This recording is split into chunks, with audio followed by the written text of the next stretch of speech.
సర్వోన్నతుడును సర్వశక్తిమంతుడు మన ప్రభువును ప్రియరక్షకుడైన యేసుక్రీస్తు వారి పేరిట మీ అందరికీ కూడా నా నిండు హృదయపూర్వక వందనాలు. ఎలా ఉన్నారు? అందరూ బాగున్నారు కదా?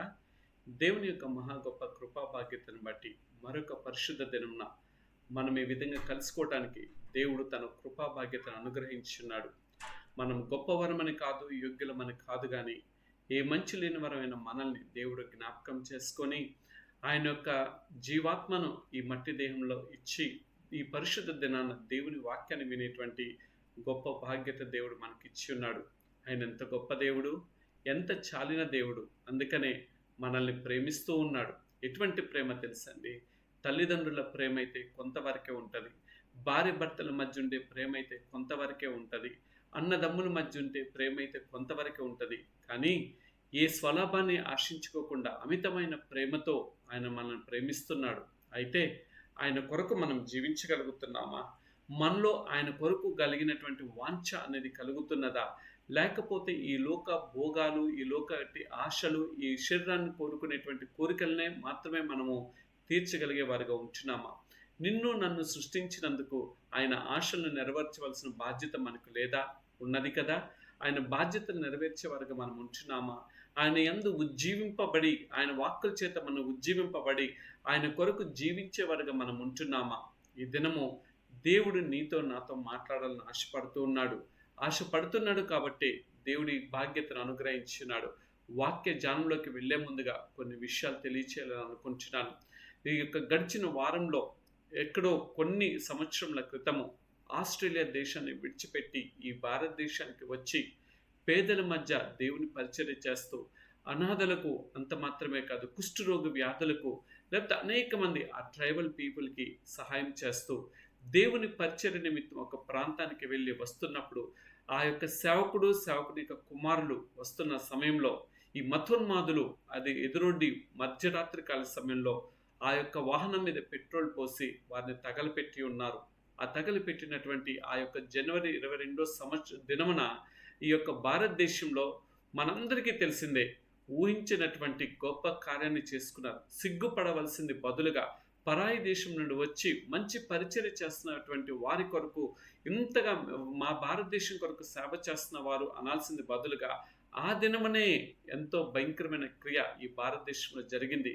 కానీ ఆ చనిపోయిన తర్వాత ఆ తల్లి దగ్గరికి వెళ్ళి, అమ్మా నీ భర్తని చంపివేసి ఉన్నారు, నీ బిడ్డల్ని చంపివేసి ఉన్నారు కదా, అయితే వారి మీద మేము యాక్షన్ తీసుకోవాలని అంటే ఆ తల్లి అన్నటువంటి క్రీస్తు ప్రేమ కలిగిన మాట ఏంటో తెలుసా? నేను కూడా వారిని క్షమించేశాను, ఎందుకంటే నా దేవుడు నన్ను క్షమించాడు. నేను కూడా ఒక దినం నా భర్తను, నా యొక్క బిడ్డలను నా దేవుని సన్నిధిలో నేను కలుసుకుంటానని ఒక గొప్ప నిశ్చయంతో ఈ దినముకి కూడా ఆ తల్లి ఆ యొక్క బిడ్డల మధ్య అనాథ బిడ్డలను పెట్టుకుంటూ, తన కుమార్తెని పెట్టుకుంటూ ఆ యొక్క కుగ్రామాల్లో తను పరిచర్య చేస్తుంది. అటువంటిది మంచి సేవ జీవితాన్ని చేయటానికి వచ్చినటువంటి వారిని ఈ దినమున క్రైస్తవుల మీద ఎంత దాడి చేస్తున్నారు. ఈ భారతదేశానికి ఏదో ఆచారాలు ఉన్న సమయంలో ఆచారాలను తీసివేయటం కొరకు ఇతర దేశం నుండి వచ్చినటువంటి విలియం కేరీ గారు పురుగొల్పినటువంటిది ఎంత గొప్ప సంఘటన. రెండోదిగా ఆ యొక్క మూఢత్వంల నుండి విడుదలిచ్చి నిజమైన లోక రక్షకుడు ఎవరో తెలియచేసి ఉన్నాడు కదా. తన జీవితంలో కుమార్ని పోగొట్టుకున్నటువంటి ఆ తల్లి ఎంతో పిచ్చిదానిలా ఉన్నప్పటికీ కూడా దేవుని పనిని ఎక్కడ కూడా వచ్చినటువంటి బాధ్యతను విస్మరించుకోకుండా విలియం కేరీ గారు ఆ పరిచర్యను చేస్తుంటే ఆ తల్లి కూడా చనిపోయినప్పుడు, ఆ తల్లి చనిపోయిన సమయంలో కూడా ఎవరు కూడా సహాయం చేయకపోతే ఆ సేవకుడే వెళ్ళి తన భార్యను పాతి పెట్టుకున్నాడు. ఎంత గొప్ప ఔన్నత్యము ఆ యొక్క సేవకుంది, ఎంత గొప్ప దీన హృదయము ఆ సేవకుడిది. కోపం రాలేదండి, ఇది నా దేవుని యొక్క బాధ్యత అని అనుకున్నాడు. అందుకని ఈ భారతదేశంలో ఈ దినము ఆ కలకత్తా ప్రాంతంలో అనేక మదర్ తెరీసా తల్లిగారు వెళ్ళి కూడా ఎందుకు అక్కడ పరిచర్య చేసిందంటే ఆ సేవకుడు వేసినటువంటి బీజాలు అక్కడ ఉన్నాయి కాబట్టి. నీవు నేను ఎంతో గొప్పగా విలియం కేరీ గారు గొప్పవారు అని అనుకుంటున్నాము. రెండోది డిఎల్ మూడీ వారు గొప్పవారు అని అనుకుంటున్నాము. అగస్టిన్ వారు, అట్లాంటి అనేక మంది దేవుని యొక్క సేవకుల్ని మనము తీసుకుంటున్నాం, కానీ మనలో ఉజ్జీవం అనేది ఈ దినానికైనా వచ్చిందా? క్రైస్తవుల మీద ఇంత దాడి జరుగుతున్నప్పటికీ దేవుని కొరకు ఉజ్జీవింపబడవలసింది బదులుగా అణగారిపోతున్నటువంటి క్రైస్తవులుగా మనం ఉంటున్నామేమో. ఈ దినంన ఏ విధంగా అయితే ఉజ్జీవింపబడాలో దేవుడు వాక్యం ద్వారా తెలియచేయాలనుకుంటున్నాడు. రెండోది, రానున్నటువంటి 2 నెలల్లో భారతదేశంలో ఎలక్షన్స్ ఉన్నాయి. నేనైతే ఏ ఒక్క పార్టీకి చెందిన వాడిని కాదు, కానీ ఒక్కటి ఏమిటనంటే, నేను కూడా మా భారతదేశ ప్రధాని నరేంద్ర మోడీ గారు రావటం వల్ల కనగారిన యొక్క స్థితిగతుల నుండి వచ్చి ఉన్నాడు కాబట్టి భారతదేశానికి ఎంతో పురోగతిలోకి తీసుకువెళ్తానని అనుకున్నాను, కానీ భయంకరమైన మతోన్మాదం అనేది పెరిగిపోయింది. కాబట్టి మతోన్మాదం యొక్క శక్తుల నుండి భారతదేశం మనం రక్షించుకోవాలి. ఇంతకుముందు ఏ విధంగా అయితే ప్రతి ఒక్కరూ అన్యులము, క్రైస్తవులు, ఇస్లాం సహోదరులు ఏ విధంగా అయితే అన్యోన్య భావంతో కలిసి ఉండేవారో, క్రైస్తవుల యొక్క ఇళ్లలో ఏదైనా ఫంక్షన్ జరుగుతుంటే వాళ్ళందరూ వచ్చేవాళ్ళు. అన్యుల ఇళ్లలో పరిచర్య జరుగుతుంటే, దేవుని ఎరుగని వారి గృహాల్లో జరుగుతుంటే వీరు కూడా వెళ్ళి సహకరించేవారు. అదేవిధంగా నా యొక్క ముసల్మాన్ సహోదరు యొక్క గృహాల్లో కూడా ఏదైనా కార్యక్రమాలు జరుగుతుంటే అందరము ఏక మనసుతో ఉండి కార్యక్రమాల్లో పాల్పంచుకునే వాళ్ళం కదా. ఈ దినం ఏమైపోయిందనంటే, మత ఛాందసత్వం అనేది భారతదేశంలో పెట్టలేకపోయి డివైడ్ అండ్ రూల్ అనే పాలసీ అనేది ఈ భారతదేశంలో వచ్చి ఉన్నది. కాబట్టి భారతదేశంలో మంచి సెక్యులర్ గవర్నమెంట్ ఏర్పడినట్లుగా మన అనుదిన ప్రార్థనలో జ్ఞాపకం చేసుకుందాం. నేను ఏదో ఒక కాంగ్రెస్ పార్టీని రావాలి లేకపోతే ఆ పార్టీ రావాలని కాదు, కానీ నేను ఒక్కటి ప్రార్థన చేస్తున్నాను ఏంటంటే, మా యొక్క దేశ ప్రధానికి సెక్యులర్ గవర్నమెంట్ అందించే విధంగా ఆయనకి మంచి మనసునివ్వండి, లేదా మీ ప్రణాళికలో ఉన్నటువంటి ప్రభుత్వాన్ని ఏర్పాటు చేయండి. లేకపోతే మీ చిత్తం ఏమై ఉన్నదో అది ఒకవేళ క్రైస్తవులకి ఇంకా మీలో ఉజ్జీవింపబట్ట కొరకు ఆ విధమైనటువంటి ప్రణాళికను మీరు ఇచ్చి ఉన్నారేమో, ఇంకా మేము ఉజ్జీవింపబడినట్లుగా దేవా మాకు సహాయతని దయచేయండి అనే ప్రార్థనే చేస్తున్నాం. ఎందుకు ఈ దినంలో ఈ మాటలు కావాల్సింది అనంటే, క్రైస్తవుల్లో ఉజ్జీవం అనేది తరిగిపోయి వారి యొక్క సంఘాల గురించి, వారి సేవకుల గురించి, లేకపోతే వారికి సంబంధించిన కులతత్వం గురించినటువంటి సంఘాలు ఈ దినంలో భారతదేశంలో పోతున్నాయి. కులంతో దేవుడు చెప్పలేదే, దేవుని ఎరిగిన వారు, దేవుని ఎరగని వారు అనే మాటలు మాత్రమే పరిశుద్ధ లేఖన గ్రంథంలో ఉన్నది. కానీ ఈ దినంలో పలానా కులము ఆ సంఘంకి అక్కడికే వెళ్ళాలి, పలానా మతము అనేది అట్లానే అయిపోయింది తప్ప అన్యోన్య భావం కలిగి దేవుణ్ణి ఆరాధించడం కొరకు అది ఎవరైనప్పటికీ కూడా ఒకే ప్రేమతో కలిసినటువంటి దేవుని ఆరాధించాలనేది ఈ దినం ఎంతగానో సన్నగిల్లిపోయింది. కాబట్టి ఈ విషయాలు కొంత మనసు గట్టిగా చేసుకొని నేను చెప్పక తప్పట్లేదు, దాని గురించి ప్రార్థన చేయండి. అదేవిధంగా ఆఖరిగా చూచినట్లయితే ఆ జనవరి 22వ తారీఖున చూచినట్లయితే క్రైస్తవ మందిరం మీద ఒక ప్రాంతంలో, నేను ఆ ప్రాంతం అయితే నేను చెప్పటం బాగోదు, అందరూ చూచి ఉంటారు వీడియోస్, కానీ ఒక్కటి చెప్తున్నాను, మందిరం మీదకి వెళ్ళి ఆ జెండాని పెట్టి ఉన్నారే, మేము ఏదైనా సరే మీ యొక్క మందిరాల్లో ఉదయంలో లేచి 4 గంటలకి 5 గంటలకి మైకులు పెడితే మేము ఏదైనా ఏ రోజైనా సరే మీకేమైనా మేము కీడు కలిగించున్నామా, లేకపోతే మేము ఏదైనా భేదాభిప్రాయాలు కలగచేస్తున్నామా? మేము చేయలేదు కదా. ఎందుకు అంటే, మీరు నమ్మిన మతాన్ని, మీరు నమ్మిన దైవాన్ని మీరు పూజించుకుంటున్నారు, కానీ మేము నమ్మిన విశ్వాసాన్ని, మేము పొందుకున్నటువంటి ఆ రక్షణ భాగ్యతని మేము ప్రకటిస్తున్నాము. దాని కొరకు ఎంత భయంకరంగానండి. అదేవిధంగా ఒక వీడియో కూడా వైరల్ అవుతుంది. ఏమిటో తెలుసా? ఆ యొక్క సువార్థికుడు ఆ సైకిల్ మీద, బండి మీద పెట్టుకొని సువార్తను ప్రకటిస్తుంటే వెళ్ళిపోతున్నటువంటి వ్యక్తి కారును ఆపెళ్ళ ఆ యొక్క సువార్థికుడిని అడ్డగిస్తున్నాడు. కానీ జరిగింది ఏంటో తెలుసా? దేవుని యొక్క మహిమ కలిగిన కార్యం జరిగి సిగ్గుతో తలదించుకొని వెళ్ళిపోయి ఉన్నాడు. అదేదో మాకు గొప్పగా జరిగిందని నేను చెప్పటం కాదు, కానీ నా సహోదరుడా, మనమందరము ఎంతకాలం ఈ భూలోకంలో జీవిస్తామో మనకైతే తెలియదు, కానీ జీవించినంతకాలము ఒకరికొకరు అన్నదమ్ముల వలె భూమి మీద జీవిద్దాం. ఎవరి మతము, ఎవరు ఆరాధించే దైవాలను వారు ఆరాధిద్దాం. కానీ అన్నిటికీ మించింది నేను చెప్పాలనుకుంటున్నది ఏంటంటే, నిజమైన మార్గం ఏంటో ఈ భూలోకంలో ఉండగానే తెలుసుకోవాలన్నదే మా యొక్క ప్రయత్నము. నిజమైన మార్గంలో మనం జీవించినప్పుడు ఆ మార్గం మనని పరలోకానికి చేరుస్తుంది. అంతేగాని రంభ, ఊర్వశి, మేనకలతో డాన్స్ వేయటానికి కాదు కదా. మనం ఆ పరలోకపు రాజ్యంలో ఆ దేవాతి దేవుని యొక్క సన్నిధానంలో ఉండి దేవుణ్ణి ఆరాధించడం, దేవుని కీర్తించడం, దేవుని కొనియాడటం అనేది అది కావాలి కదా. పరలోకాన్ని సంపాదించుకోవాలి, పరలోక భాగ్యాన్ని మనం పొందుకోవాలన్నది కోరుకుంటున్నామే తప్ప ఏదో మతాన్ని మేము ప్రకటించటం కాదు. ఇది ఒక మార్గాన్ని మేము ప్రకటిస్తాం. ఈ మాటలను మీరు ప్రేమగా వింటారని నేను అనుకుంటూ దేవుని యొక్క వాక్య ధ్యానంలోకి ఈ దినం కొద్దిసేపు ధ్యానం చేసుకుందాం. రండి, దేవుని యొక్క వాక్యాన్ని కొద్దిసేపు ధ్యానం చేసుకుందాం. ఈ యొక్క పరిశుద్ధ లేఖన గ్రంథంలో మానవుని దేవుడు సృష్టించింది ఆయన కొరకు మనం ఉజ్జీవింపబడి ఆయన కొరకు జీవించడం కొరకే. ఏ విధంగా మనం జీవించాలో ఆ ఉజ్జీవం కలిగినటువంటి మాట ఏమిటనేది ప్రతి ఒక్కరికి తెలిసినటువంటి మాటను ఈ దినం నేను చూపించాలని కోరుకుంటున్నాను. హబక్కుకు రాసినటువంటి గ్రంథము 3వ అధ్యాయము 17వ వచనంలో ఈ విధంగా ఉజ్జీవింపబడినటువంటి మాట అక్కడ వ్రాయబడినట్లుగా తెలుస్తున్నది. చూద్దాం రండి. అంజూరపు చెట్లు పూయకుండినను, ద్రాక్ష చెట్లు ఫలింపకపోయినను, ఒలీవ చెట్లు కాపు లేక ఉండినను, చేనిలోని పైరు పంటకు రాకపోయినను, గొర్రెలు దొడ్డిలు లేకపోయినను, శాలలో పశువులు లేకపోయినను, నేను యెహోవా యందు ఆనందించదను, నా రక్షణకర్త అయిన నా దేవుని యందు నేను సంతోషించదను. ప్రభువు యెహోవాయే నాకు బలము, ఆయన నా కాళ్ళను లేడి కాళ్ళవలే చేయను, ఉన్నత స్థలముల మీద ఆయన నన్ను నడువ చేయను. 5 మాటలు అక్కడ వివరిస్తూ ఆ ఉజ్జీవింపబడినటువంటి 5 మాటలు కూడా 18-19 వచనంలో రాయబడి ఉన్నది. 17 వచనం గమనించినట్లయితే అంజూరపు చెట్లు పూయకుండినను అంటున్నారు. అంజూరపు చెట్లు గురించి మనం ఆలోచన చేసినట్లయితే ఈ యొక్క పరిశుద్ధ లేఖన గ్రంథంలో అంజూరపు చెట్టుకు ఒక ప్రత్యేకమైన స్థానాన్ని దేవుడు ఇచ్చి ఉన్నాడు. ఆ యొక్క ఫలించడి చెట్టు అంజూరపు చెట్టు పూయలేకుండా కూడా, ద్రాక్ష చెట్లు ఫలించక లేకపోయినప్పటికీ కూడా, మూడోది చేనిలోని పైరు పంటకు రాకపోయినప్పటికీ, గొర్రెలు దొడ్డిలు లేకపోయినప్పటికీ, శాలలో పశువులు లేకపోయినను అని అంటూ ఈ 5 విషయాలు చెప్తూ ఆయన ఒక ఉజ్జీవింపబడినటువంటి మాట గ్రంథకర్త అంటున్నాడు. ఏమని అంటున్నాడు తెలుసా? నేను యెహోవా యందు ఆనందించదను అని అంటున్నాడు. మన పరిస్థితులు కొన్నిసార్లు దిగజారిపోతుంటాయి. మన పరిస్థితులు కొన్నిసార్లు ప్రతికూలంగా మారిపోతుంటాయి. కొన్నిసార్లు మన పరిస్థితులు మనల్ని హేళన చేసే విధంగా ఉంటాయి. కొన్నిసార్లు మన పరిస్థితులు మనం ఇంక ఎందుకు బ్రతకటం అని అంటూ ఉంటది. కానీ ఇక్కడ దేవుడు నిన్ను ఈ మాటల ద్వారా ఉజ్జీవింపచేస్తున్నది ఏంటంటే, ఎన్ని క్లిష్టమైన పరిస్థితులు వచ్చినా, ఎన్ని అడ్డంకులు నీ జీవితంలో ఎదురాడినప్పటికీ, లేకపోతే నీకు ఏది చేసినప్పటికీ నీకు ప్రతికూలమై ఎదురు వస్తున్నదా, అయినా నువ్వు ఏమి చేయాలో తెలుసా?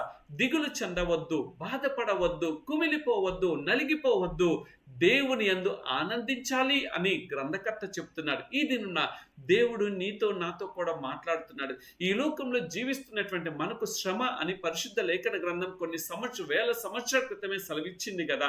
మన జీవితంలో ఈ శ్రమలు కలిగినప్పుడు ఆ శ్రమల వైపు మనం చూస్తూ నలిగిపోతూ ఉన్నామా, లేకపోతే శ్రమలను మనం చూసుకుంటూ ఇంకా ఉజ్జీవింపబడుతూ దేవుని యందు ఆనందించే వారుగా మనం ఉంటున్నామా అనేది మనం జ్ఞాపకం చేసుకోవాలి. ఎప్పుడు మన జీవితంలో ఆనందం కలుగుతుందో తెలుసా? ఆయన మనకు రక్షణకర్తగా ఉన్నప్పుడు. అందుకని నా రక్షణకర్త అయిన నా దేవుని యందు నేను సంతోషించిన. ఆనందము సంతోషము 2 మానవుడికి ఎంతో ప్రాముఖ్యమైనది. ఈ లోకంలో ఉన్నది కదా, నవ్వకపోవటం ఒక రోగము, నవ్వుతము ఒక భోగము అని ఉన్నది. అంటే ఎంత ఆనందము మనం కలిగి ఉంటామో మన జీవితంలో మనకు అంత ఆరోగ్యపరంగా మనం ఉంటాం. ఎంత ఆనందంగా మనం సంతోషంగా ఉంటామో మన జీవితం కూడా, మన శరీర అవయవ భాగాలు కూడా అదే సంతోషంగా ఉంటాయి. దిగులుతో మనం కుమిలిపోతూ ఉంటే, బాధతో మనం నలిగిపోతూ ఉంటే, వేదనతో మనం కృంగిపోతూ ఉంటే దేవుడు అంటున్నాడు, వాటి వైపు చూడొద్దు, అవన్నీ కూడా తాత్కాలికమే. నా ప్రియ సహోదరుడా, నా ప్రియమైన సహోదరి, దేవుడు నీకు నాకు సెలవిస్తున్నది ఏమిటో తెలుసా? నీకు అన్ని క్లిష్టమైన పరిస్థితులు వచ్చినప్పటికీ ఉజ్జీవింపబడేటువంటి మాటలు ఈ పరిశుద్ధ లేఖన గ్రంథంలో రాయబడింది ఏమిటో తెలుసా? మనల్ని మనము మన విశ్వాస జీవితంలో మనం పురికొల్పుకుంటూ, మన విశ్వాస జీవితాన్ని మనం పెంచుకుంటూ, ఇంకనూ మనం ఉజ్జీవింపబడాలన్నదే దేవుని యొక్క నిర్ణయమై ఉన్నది. ఇంకనూ మన దేవునిలో కలిగి ఉండాలన్నదే ఆయన కోరుకుంటున్నాడు. What a joyful salvation God has given. మనకు దేవుడు ఎంత సంతోషకరమైన రక్షణ బాధ్యతను ఆయన మనకి ఇచ్చినాడు. ఎంత గొప్ప ఆనందదాయకమైనటువంటి ఉజ్జీవాన్ని కలిగిన ఆత్మీయ స్థితిని దేవుడు మనకి ఇచ్చినాడు. ఈ దినం విశ్వాసంలో నువ్వు నలిగిపోతున్నావా? విశ్వాసంలో నువ్వు తరిగిపోతున్నావా? దేవుడు అంటున్నాడు, నువ్వు విశ్వాసంలో పెంపొందింపబడిన కొలది నీ జీవితంలో ఇటువంటి క్లిష్టమైన పరిస్థితులు వస్తాయి. అంజూరపు చెట్టు వలె నువ్వు పూయకుండా ఉన్నప్పటికీ, అంటే నీ జీవితము పూయకుండా అంటే ఫలించుకోకుండా ఉన్నప్పటికీ కూడా, నీళ్ళు జీవితంలో అభివృద్ధి లేకుండా ఉన్నప్పటికీ కూడా, నీ జీవితంలో చేయవలసిన వాటిని నువ్వు చేయలేక ఇంకను అవి మిగిలిపోయినప్పటికీ కూడా, నీ యొక్క పంట అంటే నీ జీవితం అనేది సస్యశ్యామలంగా లేకుండా దుఃఖమయంగా ఉన్నప్పటికీ కూడా, నువ్వు చేయవలసింది ఏమిటో తెలుసా? దేవుని యందు ఆనందించే వారిగా ఉండాలి. ఆయన మన రక్షణకర్త ఉన్నటువంటి దేవుడు.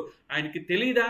నువ్వు అంటూ ఉంటావు, నేను దేవుణ్ణి ఇంతగా పూజిస్తున్నాను, ఇంతగా నేను నా దేవుణ్ణి ఆరాధిస్తున్నాను, ఎందుకు నా జీవితంలో ఈ శ్రమలు, ఎందుకు నా జీవితంలో ఈ అడ్డంకులు, ఎందుకు నేను ఏది తలపెట్టిన ప్రతికూలమైన పరిస్థితులు వస్తున్నాయి, ఇంకా నేను ఎంత ప్రార్థన చేస్తున్నాను, నా ప్రార్థనకి ఎందుకు జవాబు రావట్లేదు అని ఈ దినం నువ్వు అనుకుంటున్నావా? దేవుడు నీ కొరకు నా కొరకు ఈ దినం తెలియచేస్తున్నది ఏంటో తెలుసా? నీకు ఆ శ్రమల్లో నుండి ఒక గొప్ప ఆశీర్వాదం దేవుడు ఇవ్వబోతున్నాడు. నీ యొక్క బాధల్లో నుండి దేవుడు నిన్ను ఒక సంతోష భరితుడిగా చేయాలనుకుంటున్నాడు. నీ యొక్క వేదనలో నుండి ఒక సంతోష భరితమైన జీవితాన్ని దేవుడు నీకు అనుగ్రహించాలనుకుంటున్నాడు. కానీ నువ్వేమి చేస్తున్నావు? ఆ పరిస్థితుల వైపే చూస్తూ నీ ఆత్మీయ స్థితిలో నువ్వు దిగజారిపోతున్నావా? లేకపోతే ఆత్మీయ స్థితిలో మనం ఎదిగేవారుగా ఉంచున్నామా? ఎదిగితే ఇంకనూ మన విశ్వాసంలో మనం ముందుకు కొనసాగించబడిన వారమై ఉంటాము. అందుకని దైవజనుడైన పౌలయ్య గారు అంటాడు కదా, విశ్వాసమునకు కర్తయు దాన్ని కొనసాగించువాడు అని అంటున్నాడు. మన విశ్వాసమునకు కర్త ఆయన అయి ఉన్నాడు. కాబట్టి మన విశ్వాసాన్ని మనం ఏం చేయాలి తెలుసా? సన్నగిల్లిపోకుండా, సన్నగిల్లుతో మానవుడుగా అది సామాన్యమే. ఎందుకనంటే శరీర రక్త మాంసాలని కలిగి ఉన్నాం కాబట్టి, మనం కొన్ని పరిస్థితులు మన జీవితంలో వచ్చినప్పుడు మనం సన్నగిల్లిపోతుంటాం, వేదన పడుతుంటాం, బాధపడుతుంటాము. ఎందుకు నా పరిస్థితి ఇట్లా అయిపోయినాయని మనం దుఃఖపడుతుంటాం. కానీ దేవుడు ఈ దినం ఉజ్జీవింపబడే మాట ఏమంటున్నాడు తెలుసా? నువ్వు ఎంత కృంగిపోతావో అంతగా నిన్ను తిరిగి లేవనెత్తుతాను. ఒక బంతిని కనుక గోడకో లేకపోతే ఒక అడ్డుకో మనం కొట్టినప్పుడు ఈ యొక్క స్పీడ్తో, ఆ యొక్క ఇదితో నువ్వు కొట్టావో, అదే విధంగా వెనుక తిరిగి ఎలా వస్తుందో, నీ శ్రమలు నీ జీవితంలో ఎలా వచ్చినాయో అలానే తిరిగి దేవుడు అంతటి ఆశీర్వాదాలు నీ జీవితంలో ఇస్తాడు. అటువంటి విశ్వాసంలో మనం ఉజ్జీవింపబడే వారిగా ఉండాలని దేవుడు కోరుకుంటున్నాడు. అంతేగాని మనం సన్నగిల్లి పోకూడదని దేవుడు కోరుకుంటున్నాడు. లూకాసు వార్త అంటాడు కదా, ఇదే పరిస్థితులు నూతన నిబంధన గ్రంథంలోకి వచ్చేటప్పటికి యేసుక్రీస్తు ప్రభువు వారితో తన శిష్యులు ఉంటూ ఉన్నారు. కానీ శిష్యులు కూడా కొన్ని పరిస్థితులు వచ్చేటప్పటికి వారు ఏమి చేస్తున్నారో కూడా కొన్ని విషయాలు మీకు చూపించాలని నేను కోరుకుంటున్నాను. ఉదాహరణలు 9వ అధ్యాయం, లూకాసు వార్త 9వ అధ్యాయము 12వ వచనాన్ని మనం గమనించినట్లయితే అక్కడ ఒక మాట మనం చూద్దాం రండి. పొద్దు గురుంకును ఆరంభించినప్పుడు 12 శిష్యులు వచ్చి, మనం ఈ అరణ్యంలో ఉన్నాము గనుక చుట్టూ పక్కనున్న గ్రామములకును పల్లెటూరులకు వెళ్ళి బస చూచుకొని ఆహారం సంపాదించుకున్నట్లు జన సమూహమును పంపివేయమని ఆయనతో చెప్పిరి. ఇక్కడ శిష్యులు ఆయనతో పాటు ఉంటున్నారు. అయితే శిష్యులు చేస్తున్నది ఎంత అవిశ్వాసకరమైనటువంటి పరిస్థితులకు వెళ్ళి ఉన్నారు. విశ్వాసాన్ని కొనసాగించవలసింది బదులుగా అవిశ్వాస జీవితంలోకి వెళ్ళిపోయి, దేవుడికి తెలియదా మానవుడు వారి ఇళ్ళకి వెళ్ళాలని, వారి పనులు చేసుకోవాలని, వారికి ఆహారం సిద్ధపరచాలని తెలియదా? దేవునికి సలహాలు ఇచ్చేటువంటి జీవితంలోకి ఈ దినం మానవుడు వెళ్ళిపోతున్నాడు. దేవుణ్ణి ఇక్కడ కాదు ఈ ప్రాంతంలో ఉంచాలి, దేవుణ్ణి ఇక్కడ కాదు ఇక్కడ ఉంచాలి అని దేవునికి ఒక పర్మిటేషన్స్ అంటే ఒక లిమిటేషన్ ని మానవుడు ఏర్పరుస్తున్నాడు. He's not a limited god, he's an unlimited eternal god అని అంటాం కదండి. అంతటి గొప్ప దేవుణ్ణి ఒక పరిధిలోకి పెట్టేవాడిగా మానవుడు అయిపోతున్నాడు.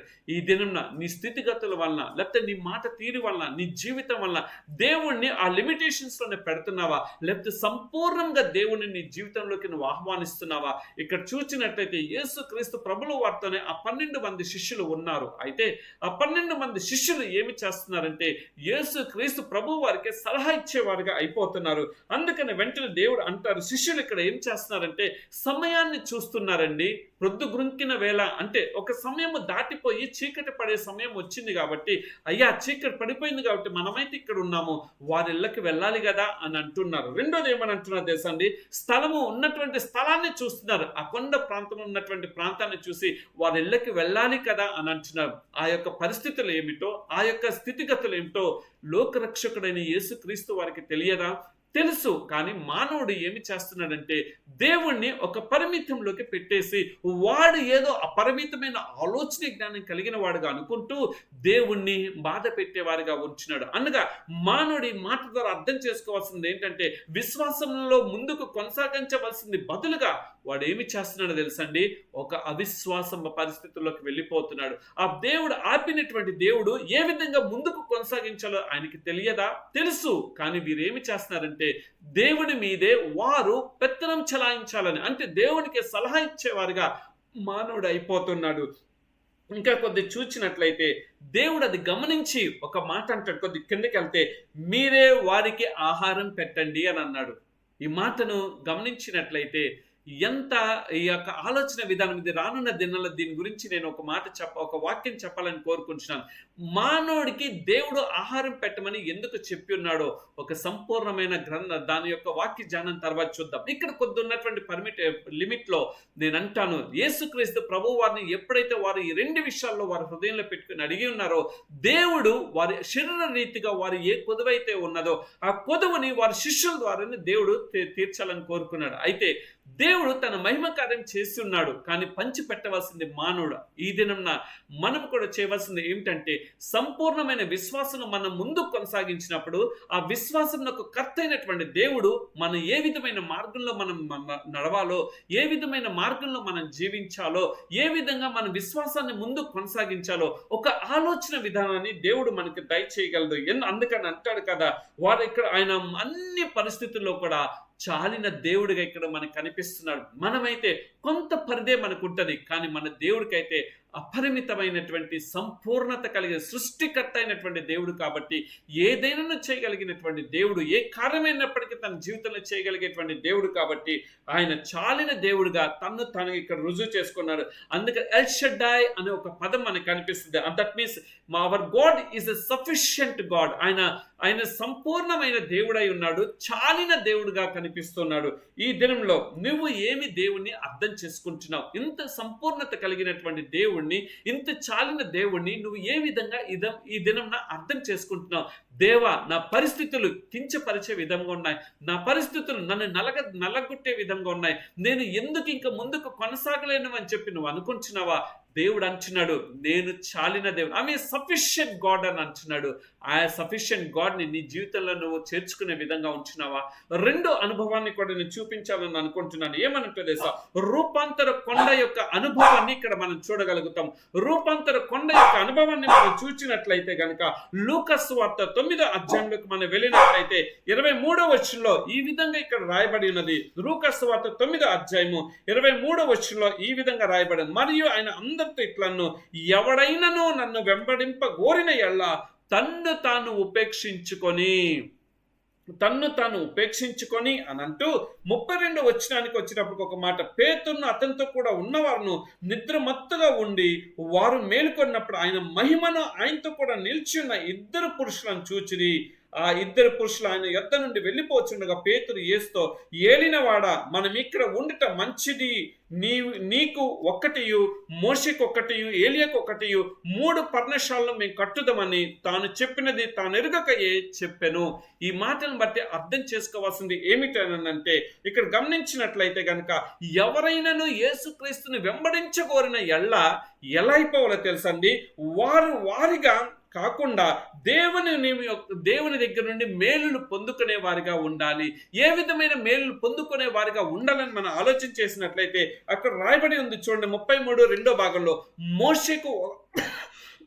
మోషేకు ఒకటియు, ఏలియాకు ఒకటియు, అదే విధంగా ఇంకా చూచినట్లయితే దేవునికి అయిన మీకు కూడా ఒకటి పర్ణశాలను కట్టేదము. అంటే ఒక ప్రత్యేకించబడినటువంటి ఆ పరిశుద్ధ స్థలాన్ని కట్టేవారిగా మన జీవితంలో ఉండాలని, ఈ విధంగా మన యొక్క ఆధ్యాత్మిక జీవితం ఉండాలి. మనం అనుకుంటుంటాం ఎంతసేపు కూడా నేను చాలా అద్భుతంగా ఆత్మీయ స్థితిలో నేను ఉన్నాను, నా దేవుని యొక్క సన్నిధానం ఎప్పుడు నేను ప్రార్థన చేసేవాడిగా ఉన్నాను, నా దేవుణ్ణి నేను కొనియాడేవాడిగా ఉన్నాను, నా దేవుని కొరకు ఆ కార్యం చేస్తాను, ఎంత డబ్బిస్తున్నాను అంత డబ్బిస్తున్నాను, లేకపోతే ఎంత సమయం నేను వెచ్చిస్తున్నాను నువ్వు అనుకుంటున్నావు. కానీ నేను అంటాను, దేవుడు కోరుకుంటున్నది పరిశుద్ధమైన ఉన్నతమైన స్థానాన్ని ఆయన కోరుకుంటున్నాడు. ఆయనకి రెండో స్థానం ఇస్తే దేవుడు ఏమాత్రం కూడా సహించడు. ప్రథమము ఆయనకి ఇచ్చేవారుగా మనం ఉండాలి. మోషే గారు ప్రథమ స్థానం దేవునికి ఇచ్చి ఉన్నాడు. ఏలియా గారు ప్రథమ స్థానం దేవునికి ఇచ్చి ఉన్నాడు. యేసుక్రీస్తు ప్రభువారు మానవ రీతికి ఈ లోకానికి వచ్చినప్పుడు తన్ను తానుగా ప్రథమ స్థానం ఇచ్చుకోవటానికి కోరుకోలేదండి. ఆయన ప్రతి విషయంలో కూడా దేవునికి ప్రథమ స్థానం ఇచ్చిన వాడుగా కనిపిస్తున్నాడు. ఇక్కడ గమనించినట్టు ఇంకా కొద్ది ముందుకెళ్ళినట్లయితే పేతురు మాట్లాడుతూ పర్వతం యొక్క అనుభవం ఉన్నాయి అక్కడ తెలియచేస్తున్నాడు. ఇక్కడ రెండు పర్ణశాలలు కడుతున్నట్లుగా ఉంది. ఒకటి యేసుక్రీస్తు ప్రభుల వారికి, రెండోది మోషే గారికి, మూడోది ఏలియా గారికి కడుతున్నట్లుగా ఉన్నది. అయితే వీరందరినీ ఏం చేస్తాడంటే యేసుక్రీస్తు ప్రభుల వారితో వారు కలుపుతున్నట్లుగా ఉంది. కానీ దేవునికి స్థానం ఇస్తున్నట్లుగా పేతురు గారు ఇక్కడ మాట్లాడలేదు. ఇక్కడ గమనించినట్టు మోషే గారు దేవుని ఇల్లంతటా నమ్మకస్తుడుగానే ఉన్నాడు. ఏలియా గారు దేవుని చేత ఎంతో నమ్మకంగా జీవించి తన నీతిని కాపాడుకొని ఆయన చేత కొనిపోబడినటువంటి వ్యక్తిగానే ఉన్నాడు. కానీ వీరందరూ కొనుకోబడ్డారు. కానీ మానవుడి యొక్క రక్షణ కొరకు, మానవుడి యొక్క విశ్వాసాన్ని పెంపొందించడం కొరకు, మానవుల ఉజ్జీవం రేపట కొరకు తన కుమారునే పరలోకము నుండి ఈ భూలోకానికి పంపించినటువంటి గొప్ప దేవుడు, నేను ప్రకటిస్తున్నటువంటి నా దేవుడు. ఇక్కడ గమనించినట్లయితే మత్తయి సువార్త 11వ అధ్యాయంలో మనం ఒక మాటను చూడగలుగుతాం. 11వ అధ్యాయము 25వ వచనంలో ఒక మాట రాయబడినట్లుగా ఉన్నది. యేసు చెప్పిన తండ్రి ఆకాశమునకు భూమికి ప్రభువా, ఈ మాట అంటున్నది ఎవరో తెలుసండి? లోకరక్షకుడని యేసు క్రీస్తు వారు అంటున్నారు. ఇక్కడ అంటున్నాడు, అక్కడ కంపారిజన్ చేస్తున్నాడు. కానీ ఆయన కంపారిజన్ దేంతో యేసుక్రీస్తు ప్రభు వారు చేసుకున్నట్టు తెలుసా? ఆమె జీరో అంటే అంత తగ్గింపుగా తన్ను తానుగా తగ్గించుకున్నాడు, రిక్తునిగా ఈ లోకానికి వచ్చిన్నాడు. అందుకని ఆయన అంటున్నాడు, చూడండి, తండ్రి ఆకాశంనకు భూమికిని, అనగా ఆకాశము మీదయ్యా భూమి మీదయ్యా వీటికి ప్రభువు అంటే ఏలేవాడు మీరై ఉన్నారు తండ్రి. నీవు జ్ఞానులకు వివేకులకు ఈ సంగతులు మరుగు చేసి పసి బాలులకు బలిపరిచినావని నిన్ను స్తుతించుచున్నాను. అనగా అనంత జ్ఞాని అయినటువంటి వారిని కూడా దేవుడు ప్రక్కన పెట్టి అజ్ఞానమైన మానవుని కొరకు, సమస్తాన్ని తెలియచేయట కొరకు ఈ భూలోకానికి తన రిక్తునిగా తన కుమారుని పంపించున్నానంటే నన్ను పెట్టుకున్నావు అని చెప్పేసి ఆయన చెప్తూ కొద్ది ముందుకు వెళ్ళినట్లయితే ఆయన యొక్క కంపారిజన్ ఇంకా ఆలోచించేసినట్లయితే తన్ను తానుగా ఎంత రిక్తునిగా తన తండ్రి దగ్గర చేసుకొని తన తండ్రిని ఎంత మహిమపరుస్తున్నాడో మనం చూడగలుగుతాం. ఈ దిన మనం ఏం చేస్తున్నామండి? ఒకవేళ సంఘంలో నీకు ఒక 100 మంది ఉంటే, 1000 మంది ఉంటే, ఒకవేళ 1,00,000 మందో 10,000 మందో 25,000 మంది ఉంటే నువ్వెంత పెట్రోలిగిపోతావు. నీ ప్రక్కన బాడీ గార్డ్స్ వచ్చేస్తారు, నీ ప్రక్కన సెక్యూరిటీ గార్డ్స్ వచ్చేస్తారు, లేకపోతే నిన్ను తాకడానికి కూడా దగ్గరికి రానియటువంటి భయంకరమైన బోధకులు ఈ దినంలో ఎంతున్నారండి. ఇంకా చాలా వేదనకరమైన మాట చెప్పనండి, క్రైస్తవ సేవకుల యొక్క పిల్లలు పచ్చబొట్లు పెట్టుకున్నారు. పచ్చబొట్లు పెట్టుకోకూడదనే మాట నేను ఈ పరిశుద్ధ గ్రంథంలో ఒక్క నిమిషం ఆలస్యమైనప్పటికీ నేను చూపించాలని కోరుకున్నాను. లేవి కాండము 19వ అధ్యాయంలోకి వద్దాం రండి. 19వ అధ్యాయంలో మనం ఇక్కడ గమనించినట్లయితే చూద్దాం, 28వ వచనం 2వ భాగంలో ఉంది చూడండి. చచ్చిన వారి కొరకు మీ దేహమును చేర్చనీకు, పచ్చబొట్లు మీ దేహమునకు పొడుచుకొనకూడదు, నేను మీ దేవుడైన యెహోవాను అని అంటున్నాడు. ఇదేనా క్రైస్తవ బిడ్డలు ఎంతమంది పచ్చబొట్లండి, ఇక్కడ పేర్లు రాసుకుంటారు, బొమ్మలు వేసుకుంటున్నారు, ఎంత దేవుణ్ణి అవమానపరుస్తున్నారండి. ఇది యెహోవా అంటే సృష్టికర్త చెప్తున్నాడు కదా. ఈ దిన నేను ఎంతో వెల్ నోన్ పర్సన్ అనుకుంటూ, ఎంతో నేను ఒక సెలబ్రిటీని అనుకుంటూ, ప్రపంచ దేశం నేను ఒక ప్రవక్తను చెప్పుకుంటున్నటువంటి తన కుమారుడు పెట్టుకున్నది ఏంటో, తన కుమార్తె కానీ తన భార్య కానీ, ఒకవేళ నాకు తెలియదు ఆయన కూడా పెట్టుకున్నాడేమో కానీ, వారు కూడా పచ్చబొట్లు వేసుకొని సువార్తను ప్రకటిస్తూ మేము గడగడగడలా అడిచేస్తామని చెప్తున్నారు. ఎంత వేదనకరమైన బోధకులు ఈ దినంన, ఈ దుర్బోధకులు ఎంత పెట్రోలిగిపోతున్నారో. దేవుడు యెహోవా దేవుడు అంటున్నాడు, పచ్చబొట్లు పొడుచుకొనకూడదు. ఇదన్నా ఏమైపోయిందండి? అన్యులంటే వారికి తెలియదు, కానీ దేవుని యొక్క వాక్యాన్ని ఎరిగినటువంటి సేవకుడు అయిన నీవు, నీ బిడ్డలు పచ్చబొట్లు పొడుచుకుంటే నువ్వేం చెప్తున్నావు? దేవునికి ఏం సమాధానం చెప్తావు? ఒక తల్లి నిజంగా నీ తల్లిని ప్రేమించేవాడవైతే నీ హృదయంలో నీ తల్లిని హక్కున చేర్చుకొని ఆ ముదిమి వచ్చే సమయంలో ఎత్తుకొని నువ్వు ముద్దాడవలసిన కుమార్తెగా ఉండాలి. కానీ ఏదో ఇక్కడ మమ్మీ అని పెట్టుకోవటం, డాడీ అని పెట్టుకోవటం, లేకపోతే జీసస్ యేసు క్రీస్తు ప్రభువుని హృదయంలో నువ్వు అంగీకరించుకోకుండా ఏదో ఇతరులకు కనపరుచుకుంటూ ఏదో ఒక పులి సింహాలను వేసుకుంటూ, ఇది కాదండి దేవుడు కోరుకుంటున్నది. నీ హృదయం అనేది పరిపూర్ణంగా దేవుని మీద ఆధారపడి ఉండాలి. ఇక్కడ పేతురు గారైతే దేవునికి ఇవ్వాల్సింది భాగానికి మించి మనుషుడికి ఇచ్చి ఉన్నాడు, కానీ వారు కూడా నీతిమంతులే. కానీ దేవునికి ప్రథమ స్థానం ఇవ్వాల్సిందై ఉన్నది. ఈ దిన నేను కూడా దేవునికి అటువంటి ప్రథమ స్థానం ఇచ్చేవారుగా ఉంటున్నామా? లేకపోతే మనం ఏమి చేస్తున్నాం? ఏదో విమర్శిస్తున్నానని కాదు కానండి, నేను కూడా అతీతున్నేం కాదేమో. అందుకని దేవుడు నా ద్వారా నన్ను నేను సరి చేసుకోవడానికి దేవుడు ఇస్తున్నాడు అవకాశం. ఈ దిన దేవుని యొక్క వాక్యాన్ని పరిపూర్ణంగా అంగీకరించి దేవుని యొక్క వాక్యంలో నిల్చున్నప్పుడు దేవునికి తప్ప మనం వేరే స్థానం దేనికి కూడా ఇవ్వకూడదు. Jehovah God only knows what's his son. ఆయన కుమారుడు ఏంటో ఆయనకి మాత్రమే తెలుసు. అదే యేసుక్రీస్తు ప్రభుల వారు ఇప్పుడు చెప్పబడినటువంటి మాటలు ఆయన చెప్తూ ఉన్నాడు. Hour God is an infinite God అండి. ఆయన ఎటర్నల్ గాడ్ అండి. ఆయనకు ఒక కొల పరిధి లేదండి. ఆయన అనంత సంపూర్ణమైన పరిపూర్ణమైనటువంటి దేవుడై ఉన్నాడు. But we are limited. మనం ఒక పరిమితి చెందినటువంటి మానవులం. అయితే ఈ పరిమితి చెందినటువంటి మానవుడు ఈ దినం అపరిమితమైన ఆలోచన విధానాలు చేస్తూ దేవుని యొక్క ఉద్దేశాలని మరుగు చేస్తున్నాడు. దేవుని యొక్క ఉద్దేశాలను చేయవలసింది బదులుగా మానవుడు తన సొంత కార్యాలను చేసుకుంటూ దేవుని యొక్క నామాన్ని దుఃఖం పాలు చేస్తున్నాడు. అందుకనే వారి సంఘంలో ఈ దినం ఉజ్జీవం లేదు. అందుకనే వారి ఆత్మీయ స్థితులు అన్నీ కూడా కూలబడిపోయి ఏదో సోదె మాటలు చెప్పుకుంటూ ఉజ్జీవింపబడిన మాటలు చెప్పవలసింది బదులుగా వారు ఏదో పనికిరాని మాటలు చెప్పుకుంటూ ప్రసంగాలు చేస్తూ సంఘాలని ఉజ్జింప చేసుకుంటున్నామని అనుకుంటున్నారు. కానీ నీ యొక్క సంఘంలో ఎంత ఉజ్జింపబడినటువంటి విశ్వాసులు ఉన్నారో ఈ దిన ఈ మాటల ద్వారా జ్ఞాపకం చేసుకోవాలని కోరుకుంటున్నాను. అందుకనే 1 పేతురు 2వ అధ్యాయంలోకి వెళ్ళినట్లయితే అక్కడ ఒక మాట రాయబడి ఉంటుంది. 2వ అధ్యాయము 13వ వచనం ఉంది చూడండి. మనుషులు నియమించి ప్రతి కట్టడకును ప్రభు నిమిత్తమై లోబడి ఉండి. మనుషులు కట్టే ఈ కట్టడలని చూసారా, వాటిని కాదండి, ప్రభువుకు లోబడిన వారిగా ఒక క్రైస్తవుడిగా మనం ఉండాలి తప్ప దేవుణ్ణి లోబర్చుకుంటూ మనమేదో పెట్రోలికి పోదాం, మనకేదో ఇంత ఐశ్వర్యం వచ్చేసింది, ఇది వేల కోట్లాది రూపాయలు ఇచ్చేస్తున్నారు. ఇంకా బాధాకరమైన మాట ఏంటో తెలుసండి, ప్రభువు అంటాడు, గ్రంథకర్త అయినటువంటి సొలొమోను గారు రాయించి ఉన్నాడు కదండి. 31 సామెతల గ్రంథము 30 వచనం, అందం మోసకరమనంటే ఈ దినం సేవకుల యొక్క బిడ్డలు ఎంత భయంకరమైన అందాలని ప్రోత్సహించుకుంటూ వారే ఒక సెలబ్రిటీలుగా అయిపోతూ వారే టీవీలో ప్రదర్శనలు ఇస్తుంటారు. వారు దాని కొరకైతే ఎన్నో మిలియన్ పీపుల్ చూస్తారు. నిజమైన దేవుని వాక్యాన్ని ఖండించేటువంటి మాటలు చెప్పేవారిని ఎవరైనా ముందుకు కొనసాగిస్తారా? దాన్ని షేర్ చేసి నశించిపోతున్న ఒక ఆత్మ రక్షణార్థమై వీరు దాన్ని ఇతరులకు పంచుకునే వారుగా ఉంటారంటే ఉండరండి.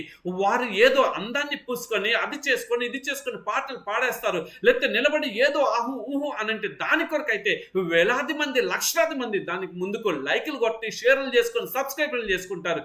కానీ దినంన నువ్వు దేవుణ్ణి లైక్ చేస్తున్నావా? దేవుణ్ణి సబ్స్క్రైబ్ చేసుకుంటున్నావా? దేవుణ్ణి షేర్ చేస్తున్నావా? ఈ షేర్ చేయాలని దేవుడు కోరుకుని నువ్వు ఒక పరిమితి చెందినటువంటి మానవుడిని ఏ దినమున ఏ లోకాన్ని విడిచిపెడతావో తెలియదు. కానీ ఈ విడిచిపెట్టక ముందే నీ హృదయంలో దేవుని లైక్ చేయాలని దేవుడు కోరుకుంటున్నాడు. దేవుని నీ హృదయంలో నీ మనసుతో నువ్వు సబ్స్క్రైబ్ చేసుకోవాలని దేవుడు కోరుకుంటున్నాడు. మూడవదిగా నీ యొక్క దేవుడు నీకు అనుగ్రహించిన విశ్వాసంలో నువ్వు నిలబడుతూ ఇతరులకు షేర్ చేయాలని దేవుడు కోరుకుంటున్నాడు. ఇది దేవుడు కోరుకుంటున్నాడు. అందుకని ఈ మాటలను బట్టి గమనించవలసింది ఏమిటో తెలుసా, ఇన్ని 5 ఖండాలు రాసినటువంటి మోషే గారు దేవుని యొక్క ప్రతినిధిగా మారిపోయి ఉన్నాడండి. ఏలియా గారు దేవుని యొక్క సముఖమందు ప్రవక్తలకు ఒక సూచనగా ఆయన నిలబడి ఉన్నాడు. కానీ ఈ దిన నువ్వు దేని యందు నిలబడి ఉన్నావనే మాటను అడిగితే ఏమి జవాబు చెప్పగలుగుతాం? మన దేవుని కొరకు ఒక ప్రతినిధిగా ఈ లోకంలో ఉన్నామా? దేవునికి సూచనగా అంటే దేవుని యొక్క మార్గాన్ని దేవుడిచ్చినటువంటి ఆ ఉపదేశంని ఆలకిస్తూ నశించిపోతున్న ఆత్మల కొరకు రోధించే ఒక చిన్న పనిముట్టుగా వాడబడే సూచనగా నువ్వు ఉన్నావా? ఈ దిన మనం జ్ఞాపకం చేసుకోవాల్సింది ఉన్నాయి. అందుకని అంటాడు యేసుక్రీస్తు ప్రభుల వారు ఆది అంతము లేని వాడైనటువంటి నా తండ్రి. ఆయన ఇక్కడ మొదటిగా చూచినట్లయితే ఆది యందు వాక్యం ఉండెను అనే మాటతో ప్రారంభించబడింది. ఎందుకో తెలుసా, ఆది ఆయన మాట ఉన్నది కాబట్టి ఆ మాట ప్రకారం ఆయన ఉద్దేశాన్ని ఆయన ఆలోచన ప్రకారము ఆయన ఉద్దేశాలన్నిటిని కూడా నెరవేర్చుకోవాలని ఇష్టపడే దేవుడై ఉన్నాడు. యోహాను సువార్త 1వ అధ్యాయము 18వ వచనంలో మనం గమనించినట్లయితే అక్కడ ఒక మాటను మనం చూడగలుగుతాం. ఏమేంటంటే మానవుడు ఎవరు కూడా దేవుణ్ణి చూసిన వారు ఎవరు కూడా లేరు. కానీ ఈ దిన మానవుడు అంటున్నటువంటి మాటలు ఏమిటో తెలుసా, ఎవడైనాను ఎప్పుడైనాను దేవుణ్ణి చూడలేదు, తండ్రి రొమ్మునున్న అద్వితీయ కుమారుడిని ఆయనను బయలుపరచెను. ఈ దినం ఈ లోకానికి శరీర మాంసాలను కలిగి వచ్చినటువంటి యేసు క్రీస్తు వారిని నువ్వు తృణీకరించావు. ఆయన నువ్వు చూడలేదు. మోషే గారు ఆయన చూడటానికి ఒక చిన్న భాగం చూసినందుకే ఆయన కన్నులు కనబడలేదండి. గొప్ప ప్రవక్తగా దైవజనుడిగా ఉన్నటువంటి పౌలు గారు ఆయన యొక్క శక్తిని చూడటానికి ఆయన కళ్ళు పోయినాయి అంటండి. కానీ నువ్వు నేను ఎంతండి, ఆయన నేను ఏదో చూసేసానని చెప్తాం, కానీ నువ్వు చూచింది ఏమిటి? ఆయన చూచినట్లయితే ఆయన చూచినటువంటి ఆ జీవ మార్గంలో నీ కుటుంబాన్ని నువ్వు నడిపించగలుగుతున్నావా? ఆ జీవ మార్గంలో నువ్వు నిలవబడగలుగుతున్నావా? ఆ జీవ మార్గంలో ఇతరులకు నీ ద్వారా విశ్వాసాన్ని పెంపొందించే వ్యక్తిగా ఉన్నావా? ఆ జీవ మార్గాన్ని నువ్వు అనుభవించినప్పుడు, చూచినప్పుడు ఒక ప్రతినిధిగా దేవుని కొరకు నువ్వు ఉండగలుగుతున్నావా? ఒక సూచనగా నువ్వు ఈ లోకానికి దేవుని అందించగలుగుతున్నావా? అంతేగాని భిన్నమైన బోధలు ఈ దినంలో ఎక్కువైపోయినాయి. వారు ఎలా అంటే, మేము దేవుని చూసేసాము, తండ్రిని ఎవరు చూడలేరని దేవుని యొక్క వాక్యం చెప్తుంటే ఈ దేవుని తప్పుడు సిద్ధాంతాలు, సైతాను యొక్క జ్ఞానంతో మానవుడు నిండిపోయి తప్పుడు నడకలు జీవిస్తూ తప్పుడు మార్గంతో సంఘంలో విశ్వాసం నడిపించేటువంటి బోధలు ఈ దినం అధికమైపోయినాయి. ఏదో నేను విమర్శించిన కాదు, కానీ దేవుడు సరైన రీతిలో మనం ఉజ్జీవింపబడాలంటే మన విశ్వాసం నందు నిలబడాలి. విశ్వాసం నీలో ఆవగింజంత విశ్వాసం ఉంటే దేవుని కార్యాన్ని నువ్వు చూడగలుగుతామని పరిశుద్ధ లేఖన గ్రంథం సెలవిస్తుంది కదా. అయితే నువ్వు విశ్వాసం నిలబడుతున్నావా? అంతేగాని ఏదో ఆ సంఘానికి వెళ్ళిపోతే అక్కడ ఏదో జరిగిపోతుంది, ఆ మనుషుడు పట్టుకుంటే, ఆ సేవకుడు పట్టుకుంటే, మానవుడు ప్రతి మనిషి కూడా పట్టుకుంటే కాదండి.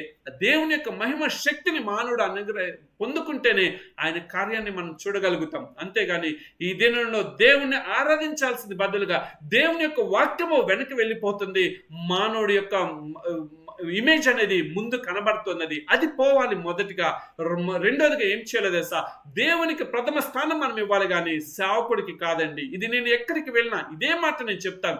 ఏదో నిలబడి వాక్యం గంట సేపు 2.5 గంటలు చెప్తే కాదు, కానీ దేవుని యొక్క రుజుదర్శిని అక్కడ కనపరిచినప్పుడు, దేవుని యొక్క మహిమను అక్కడ చూపించినప్పుడు, దేవుని యొక్క ప్రతినిధిగా మనం ఉన్నప్పుడు దేవుడు తన కార్యాలు చేసుకుంటూ పోతూ ఉంటాడు. ఇక్కడ ఈ దినం మనం ఈ యొక్క బాధ్యతలు పొందుకోవాలంటే, ఈ తప్పుడు సిద్ధాంతాల నుండి బయటికి రావాలనంటే, తప్పుడు సైతాన్ యొక్క జ్ఞానాన్ని మనలో నుండి బయటికి వెళ్ళిపోవాలి అని అంటే, మూడోది తప్పుడు నడకలు మనలో నుండి బయటికి వెళ్ళిపోవాలి అని అంటే, తప్పుడు యొక్క శక్తులు మనలో నుండి బయటికి వెళ్ళాలంటే మనం ఏం చేయలేదు తెలుసా అండి? దయ్యమును వెళ్ళగలుగుతలే. అందుకని లూకాసు వార్త 9:40 కూడా ఒక రాయండి. అక్కడ శిష్యులు అంటారు, మా వల్ల కాదు అని అన్నప్పుడు దేవుడు ఒక మాటను అక్కడ తెలియచేస్తున్నాడు. ఆ 3 మాటలు నేను చెప్పి ముందుకు వెళ్తాను. మొదటిగా, వారిలో ఏం తగ్గిపోయిందంటే విశ్వాసం అనేది సన్నగిల్లిపోయింది. అందుకని మరలా తిరిగి విశ్వాసాన్ని పెంపొందించుకోవడం కోసం ఉపవాసం అనేది ప్రాముఖ్యత ఉన్నది. నీ జీవితంలో ఆధ్యాత్మికంగా బలపరచబడాలంటే ఉపవాసం చాలా ప్రాముఖ్యమైనది. ఉపవాసం అంటే ఏదో ఆహారం తినుకోవడం ఉండటం కాదు, కానీ నీ యొక్క నివాసము దేవునికి ప్రథమముగా ఉండాలి. అదే ఉపవాసము. ఆ ప్రథమ స్థానం దేవునికి ఇస్తున్నావా? రెండోదిగా ఏమిటంటే, ప్రార్థన అనేది నీలో ఎంతగానో ముందుకు కొనసాగించబడాలి. ఎందుకంటే ప్రార్థన ద్వారా మహిమ కార్యాలు దేవుడు చేస్తాడు. ప్రార్థన ద్వారా అద్భుత కార్యములు దేవుడు చేస్తాడు. ప్రార్థన ద్వారా నీ విశ్వాసాన్ని దేవుడు అధిక విశ్వాసంలోకి నడిపించి అధిక మహిమ నుండి అధిక మహిమలోకి దేవుడిని తీసుకువెళ్తాడు. మూడోదిగా, నీలో ఉన్నటువంటి విశ్వాసము అది సన్నగిల్లుకోకుండా ఆ విశ్వాసాన్ని ఇంకా దేవుళ్ళు పెంపొందించుకుంటూ ముందుకు వెళ్ళినప్పుడు, నువ్వు ఎటువంటి శక్తి వచ్చినప్పటికీ, ఎటువంటి తప్పుడు సిద్ధాంతాలు వచ్చినప్పటికీ, వాటిలో నుండి దేవుడు నిన్ను ఎలా బయటకు తీసుకురాగలవు, ఒకవేళ నీకు తెలియకుండా నువ్వు పడిపోయినప్పటికీ వాటి నుండి ఎలా బయటకు తీసుకురాలో దేవునికి తెలుసు. అది మనం తెలుసుకోవాలి. ఇంకోటి ఏంటంటే, లూకాసు వార్త 9:46 అక్కడ శిష్యులు ఏంటంటే, గొప్పవరం అనే తర్కము పుట్టగా వారిలో గర్వం అనేది పుట్టిందండి. అందుకనే దేవుడు అంటాడు, దీన మనస్సు అనేది మానవుడికి కావాలి. అందుకనే ధన్యతలు గురించి ఆయన చెప్తూ ఉంటాడు కదా, దీన మనస్సు గల వారు ధన్యులు అని అంటాడు. దీన మనస్సు మనలో ఉండాలండి. మనం హెచ్చించుకోవటం మానివేసి మనం తగ్గించుకునే అనుభవంలోకి మనం రావాలి. అందుకనే విర్రవీగుచున్న దుష్టత్వం మాని శక్తి గల దేవుని వాక్యం సాత్వికంతో అంగీకరించుడి. ఈ మాట నేను చెప్తాం కాదండి. యాకోబు పత్రిక 1:21 ఈ మాట రాయబడి ఉంది. మనలో ఉన్నట్టు విర్రవీగుచున్న దుష్టత్వాన్ని మనలో నుండి తీసివేసుకుందాం. అనగా ఆ గర్వాన్ని తీసివేసుకొని, అహంభావాన్ని తీసివేసుకొని, దీన మనసును మనలో తెచ్చుకొని దేవుని వాక్యం ద్వారా మనం పొందుకున్నప్పుడు అది అది నిన్ను ఉజ్జీవింప చేసి దేవుని యొక్క నడవడికలోకి నేను నడిపిస్తుంది. దేవుని కొరకు ఒక ప్రతినిధిగా నిన్ను మారుస్తుంది. దేవుని యొక్క సూచనగా నువ్వు నిలబడతావు. రెండోదిగా మనం చూసినట్లయితే గనక ఈ యొక్క ముందుకు వెళ్ళినట్లయితే లూకా సువార్త 9:49 మనల్ని అనుకరించేవాడు కాదు అంటే డినామినేషన్ అనేది అక్కడ ప్రౌడిష్నెస్ అంటే వారిగా వారు హెచ్చించుకున్నారు. నా డినామినేషనే గొప్పదని. అందుకని దేవుడు అంటున్న వాడు మనల్ని అంగీకరించేవాడు కాదు గనుక ఆటంకపరిచేవారై. ఎప్పుడైతే నీలో ప్రౌడిష్నెస్ వస్తుందో దేవుణ్ణి ఆటంకపరిచే క్రియలు నీలో వచ్చేసినట్లే. దేవుడు నీ హృదయంలోకి రావాలంటే నీలో అవన్నీ కూడా డెమాలిష్ అయిపోవాలి. అప్పుడు కానీ దేవుడు నీతో సహవాసం చేయగలుగుతాడు. మూడోదిగా మనం చూసిన మనం కాదు కానీ దేవుని అంగీకరించే వారిగా మనం మారిపోవాలి. మూడో విషయం చూసినట్లయితే లూకా సువార్త 9:57 చూసినట్లయితే వెంబడించుట, దేవుణ్ణి వెంబడించే అనుభవంలోకి మనం రావాలి. ఎప్పుడు వెంబడించగలుగుతామో తెలుసండి, మనలో ఎట్లాంటి రావాలో తెలుసండి, మనలో ఉన్నటువంటి ఆ యొక్క అవిశ్వాసం తొలగిపోయినప్పుడు, ప్రార్థనలో ఉజ్జీవింపబడినప్పుడు, దీన మనసు కలిగిన వారుగా ఉన్నప్పుడు, దేవుని దగ్గర ప్రార్థన అనుభవంలోకి నడిచినప్పుడు, గోజాడే ప్రార్థన అనుభవం మనలో ఉన్నప్పుడు మనలో ఉజ్జీవం అనేది వస్తుంది. ఆ ఉజ్జీవం వచ్చినప్పుడు మన శక్తి పొందుకునే వారుగా ఉంటాము. దేవుని కొరకు నిలబడే వారుగా ఉంటాము. దేవుని యొక్క ప్రతినిధిగా మనం ఈ లోకానికి ఉంటాము. ఆ ప్రతినిధిగా మనం ఉన్నప్పుడు దేవుడు తన మహిమ కార్యాలు మన ద్వారా అనేక మందిని నడిపించుకుంటారు. కానీ ఇదేనా మనం ఎంతమందిని దేవుని దగ్గరికి నడిపించే వారుగా ఉన్నాం? మనం దేవుని యొక్క సన్నిధానానికి ఒక నశించిపోతున్న ఒక ఆత్మను తీసుకొచ్చే వారుగా ఉంచున్నాం. అంత మాత్రమే కాదు, నా సంఘం అనేది ఆ యొక్క భేదాభిప్రాయాలు తీసి ఈ సార్వత్రిక సంఘం యొక్క ఉజ్జీవం కొరకు పోరాడే వారిగా మనం ఉండాలి. అటువంటి ఉజ్జీవం దేవుడు మనందరికీ దయచేయను గాక. ఆమేన్. మంచిది, మనం ముందుకు పోదాం. ఇంకా కొద్ది ముందుకు వెళ్దామని ఇక్కడ చూసినట్లయితే వెంబడించుట కావాలి అని చూసినట్లయితే ఇక్కడ మొదటిగా ఆహారం కొరకు దేని వెంబడిస్తున్నారు తెలుసండి? ఈ దినం నా మానవుడు రొట్టె కొరకు మొదటిగా దేవుని సన్నిధానానికి వచ్చేవారుగా ఉన్నారు. రెండోది రోగాల బ్యాచీలు ఎందుకు వస్తారంటే నా శరీరంలో అనారోగ్యత ఉంది, ఆ అనారోగ్యత నేను విడుదల పొందాలంటే ప్రార్థన చేస్తే పోతుందేమో. కాదండి, దాని గురించి నువ్వు అంగీకరించడం కాదండి. దేవుడు నిజమైన దేవుడు, ఏదైనా చేయగలిగేటువంటి దేవుడు. నా పాపాన్ని, నా రోత జీవితాన్ని సమస్తాన్ని కడిగి దేవుని కొరకు ఒక ఉజ్జీవంగా నన్ను నడిపించగలడు. అప్పుడు మనం అటువంటి విశ్వాసంతో వచ్చినప్పుడు నీ శరీరంలో ఉన్న బలహీనతల నుండి దేవుడు విడుదలిచ్చేటువంటి దేవుడు. కానీ ఇదేనా వాటి గురించి మనం ఆలోచించేది. ప్రార్థన చేసినప్పుడు సేవకుడు అది గనుక స్వస్థత కలిగితే ఆహా ఈ సేవకుడు గొప్పవాడని చెప్పుకుంటూ సేవకుడిని పొగుడతాం. అదే ఆ సేవకుడు ద్వారా ఏదైనా జరగకపోతే, నీళ్ళు అవిశ్వాసం ఉండి ప్రార్థన చేసినప్పటికీ జరగకపోతే ఆ సేవకుడికి ఏమీ లేదు అని చెప్పి నువ్వు పిచ్చి పిచ్చి మాటలు మాట్లాడుతుంటావు. అది కాదండి మనకు కావాల్సింది. మనము రొట్టె కొరకు అంటే ఆహారం కొరకు కాదు, రెండోది రోగాల కొరకు స్వస్థత పొందటం కొరకు కావాలి. కానీ ఇగో మూడో బ్యాచ్ ఎలాంటి బ్యాచ్ తెలుసండి? తప్పులు పట్టే బ్యాచ్. ఏంటంటే సేవకుడు ఏమి బోధిస్తున్నాడో ఆ బోధనని పట్టుకొని వెళ్ళి ఇటువంటి మాటలు మాట్లాడుతున్నాడని చెప్పి మీడియాలో కనపరిచేటువంటి బోధలు ఇదిన్న పెట్రోల్లీకి పోతూ ఉన్నాయి. నా ప్రియ సహోదరుడా, నీ ఆత్మీయ జీవితం ఎలా ఉన్నదో చూసుకో. నువ్వు రొట్టె కొరకు నువ్వు బాధపడవద్దు. ఆకాశ పక్షులను చూడండి, అవి విత్తవు కోయవు, అయినను మన దేవుడు వాటికి ఆహారం ఇవ్వట్లేదండి. ఇక్కడ రెండోదిగా చూసినట్లయితే జంతువులు ఇవన్నీ ఉన్నాయి, వాటికి రోగాలు లేవా? కానీ అయినప్పటికీ కూడా నిర్మించిన నిర్మాణకుడు ఆయన చూసుకొని వాటికి ఆరోగ్యం ఇచ్చి నడిపించట్లేదా? వారికంటే శ్రేష్ఠులం కాదా? ఆయనకి తెలియదా? మూడోది, మన ఇతరులను ఎత్తిపట్టే వారిగా మనం ఉండకోకుండా వారిలో ఒకవేళ చెప్పినప్పటికీ కొన్నిసార్లు తొందరగా మాట్లాడినప్పటికీ వారిని ప్రక్కకు పెరిసి సరిచేసుకొని వాటిలో మరలా మనము ఇతరుల అన్యుల ముందు మనము అపహాస్యం చేయబడక ముందే మనల్ని మనం సరిచేసుకొని మనం ఉజ్జీవింపబడి మన విశ్వాసాన్ని కాపాడుకుంటూ మన ఆత్మీయ జీవితాన్ని ముందు కొనసాగించబడినప్పుడు మనం గొప్ప ఉజ్జీవంగా ఉంటాం. దేవుని యొక్క రాకడ వచ్చినప్పుడు మనం పోయినప్పుడు ఏదో ఆ నిరీక్షణ ఏమిటో తెలుసా? దేవుని రాకడైనా ఆలస్యం ఎందుకు జరుగుతుందో తెలుసా? ఇంకను ఆయన ప్రణాళిక మానవుడి పట్ల నెరవేర్చుకోవాలని. నీ యొక్క పోకడు ఆయన ఎందుకు పిలుచుకుంటాడు తెలుసా? ఆయన రెండు విషయాలు. ఒకటి ఏంటంటే ఆయనలో నువ్వు సరైనగా తరాజులో వేసినప్పుడు తేలిపోయినప్పుడు, రెండోదిగా ఆయనలో నువ్వు ముందుకు వెళ్ళినప్పుడు, నా ప్రియ కుమారుడు నా చెంతన ఉండాలి, నేను కోరుకున్నటువంటి ఆశలన్నిటిని నా కుమారుడు తీర్చి ఉన్నాడు కాబట్టి నా కుమారుడు నాతో కలిసి ఉండాలని ఆయన పిలుచుకుంటాడు. ఏదైనా పిలుపు వచ్చినప్పుడు నా పిలుపు కొరకు కాదు కానీ నేను అంటాను, దేవుని కొరకు నువ్వు ఆయన పిలుపు మేరకు నువ్వు ఉజ్జీవింపబడుతూ నీ ఆత్మీయ జీవితం ముందు కొనసాగించినప్పుడు దేవుడు ఆయన యొక్క రాజ్యంలో నిన్ను చేర్చుకొని ఆ యొక్క మహిమ మేఘం మీద దేవుడు ఆయన కొనిపోబడి ఆ యొక్క తండ్రి సింహాసనం ముందు కూర్చునేటువంటి బాధ్యతనిస్తాడు. ఆ సింహాసనం దగ్గర ఎవరుంటారు తెలుసండి? ఇప్పుడు చదవబడినటువంటి ప్రతి ఒక్క భక్తుడిని అక్కడ మనం చూడగలుగుతాం. అబ్రహాం గారిని చూడగలుగుతాము, దావీదు గారిని చూడగలుగుతాము, మోషే గారిని చూడగలుగుతాం, ఎలీయా గారిని, ఎలీషా గారిని, ఈ విధంగా సమూయేలు గారిని, గొప్ప గొప్ప దైవజనుల్ని మనం చూడగలిగే కృపా బాధ్యతను దేవుడు ఇస్తాడు. అటువంటి గొప్ప కృపా బాధ్యత దేవుడు మనలో ఉజ్జీవం పుట్టించి రగిల్చి ఆయన మహిమ కొరకు వాడబడినట్లుగా, ఆయన పత్రికగా, ఆయన రాజ్యాన్ని ప్రకటించేవారుగా, ఆయన ప్రతినిధిగా దేవుడు నిన్ను నన్ను వాడుకొనుగాక. ఆమేన్. రండి చిన్న ప్రార్థన చేసుకొని మనం ముందు కొనసాగిపోతాం. సర్వోన్నతుడా, సర్వశక్తిమంతుడా, మా గొప్ప ప్రియ పరలోకపు తండ్రి, ఈ యొక్క పరిశుద్ధ దిన మీరు మమ్మల్ని ప్రేమించి ఉన్నారు.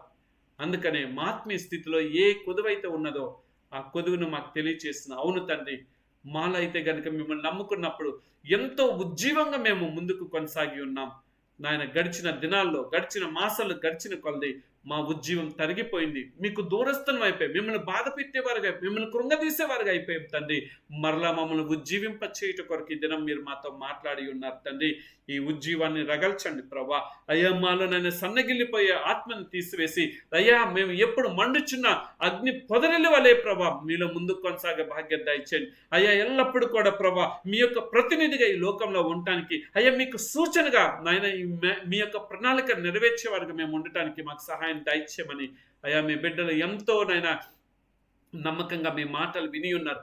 ఈ మాటల ద్వారా వారు ప్రోత్సహింపబడి మీ కొరకు జీవించగలిగే కృపా బాధ్యత దయచేయమని, అల్పుడను అయోగ్యుణ్ణి పెంటకన్నా విలువైంది కానీ విలువ లేనటువంటి నన్ను మీరు నాయన జ్ఞాపకం చేసుకొని మీ విలువైన మాటలను నాకు తెలియచేస్తున్నావు. నన్ను నేను కూడా సరిచేసుకొని మీలో జీవించగలిగే కృపా బాధ్యత దయచేయమని నా ప్రభువును ప్రియరక్షకుడైన యేసు క్రీస్తు వారి పేరిట ఈ మాటలు అడిగి, ఈ ప్రార్థన అడిగి వేడుకొంచున్నాను తండ్రి.